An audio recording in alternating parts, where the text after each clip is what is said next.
এটি হচ্ছে all new Vivo Y400 Pro 5G। ফোনটা ভালো কিছু স্পেক্স বা ফিচার্স অফার করছে as a mid budget smartphone হিসাবে। অ্যাকচুয়ালি কী কী অফার করছে সেটাই আমরা আজকে ভিডিওতে জানার চেষ্টা করব। So let's talk about this smartphone in this video. শুরুতে ফোনটা ডিজাইনের কথা বলে damn this phone really looks good. ফোনটা থেকে একটা মার্বেল লাইক ফিনিশের ভাইবস বা ফিল পাওয়া যায়, যার কারণে ফোনটির লুকসটা আরও বেশি এক্সপেন্সিভ হয়ে গিয়েছে। ফোনের লুকসটা থেকে কোনোভাবেই বোঝা যায় না এটি যে একটি মিড বাজেট স্মার্টফোন, মনে হয় যে একটি ফ্ল্যাগশিপ লেভেলের স্মার্টফোন। আর ফোনটার লুকসটা দেখতে অ্যাকচুয়ালিতে খুবই প্রিমিয়াম, এক কথায় বলা যেতে পারে খুবই এস্থেটিক বা গর্জিয়াস লুকিং একটা স্মার্টফোনের ডিজাইন। আর ফোনটিকে টিল্ট বা শিফট করলে অনেক ধরনের রিফ্লেকশন দেখা যায়, যার কারণে ফোনটি দেখতে আরও বেশি সুন্দর বা নাইস লাগে। আমরা বলবো as a mid budget smartphone হিসেবে ডিজাইনটা ঠিকঠাকই আছে, ইটস কোয়াইট গুড। এখন ফোনের ডিসপ্লেটাকে নিয়ে কথা বলা যাক। ডিসপ্লেটা হচ্ছে 6.7 ইঞ্চের full HD plus AMOLED display with 120 Hz refresh rate. আরও থাকছে HDR10 এর সাপোর্ট এবং 4500 নিটসের পিক বা ম্যাক্স ব্রাইটনেস। এই প্যানেলটা H2S সিমেট্রিক্যাল বেজেল হওয়ার কারণে যে কোনো ধরনের কন্টেন্ট, ইউটিউব ভিডিওস, মুভিজ বা series you name it, anything দেখে খুবই ভালোভাবে এনজয় করা যাবে।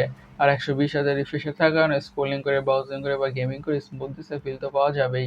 আর যেহেতু থাকছে 4500 নিটসের পিক বা ম্যাক্স ব্রাইটনেস, তার মানে হচ্ছে আউটডোর ভিজিবিলিটি অনেকটাই ভালো হতে যাচ্ছে। এখন ফোনের হার্ড অথবা চিপসেট নিয়ে কথা বলা যাক। ইউজ করা হয়েছে MediaTek Dimensity 7300। এটি একটি 4 ন্যানোমিটার বেস অক্টোকোর প্রসেসর আর মিড বাজেটের মধ্যে খুবই ভালো পারফর্মিং প্রসেসর। হাই লেভেলের গেমসগুলোকে অলমোস্ট ম্যাক্স আউট সেটিংসে খুবই ভালোভাবে খেলা যাবে অথবা রান করা যাবে কোনো ধরনের ইস্যুস ছাড়াই। এবং day to day regular task, social media using, switching between apps, multitasking, যে কোনো ধরনের কাজ বা টাস্কে ফোনটি ইজির সাথে বা ব্যাটারি স্মুথভাবে হ্যান্ডেল করে ফেলবে। ফোনটার পারফরমেন্সের দিক থেকে একেবারে ডিসঅ্যাপয়েন্টেড হতে হবে না। As a mid budget smartphone হিসেবে ফোনের পারফরমেন্সটাকে একটি বিস্ট লেভেলের পারফর্মিং স্মার্টফোন বলা যেতেই পারে। সেই ব্যাপারে আর সে বিষয়ে কোনো সন্দেহই থাকছে না। ফোনটির র্যাম এবং স্টোরেজ বেস হলে দুইটি ভেরিয়েন্টে পাওয়া যাবে, 8GB RAM 128GB storage, 8GB RAM 56GB storage. আর স্টোরেজ স্পেস হচ্ছে UFS 3.1। এখন ফোনের অপটিক্স বা ক্যামেরা কিনে কথা বলা যাক। ইউজ করা হয়েছে ডুয়াল ক্যামেরা, 50 মেগাপিক্সেলের primary sensor with PDF। Secondary camera আছে একটা 2 মেগাপিক্সেলের, একটা হুদে দিছে ইউজলেস ডেপথ সেন্সিং সেন্সর। আর ফোনটা ইউজ করা হয়েছে 32 মেগাপিক্সেলের সেলফি ক্যামেরা।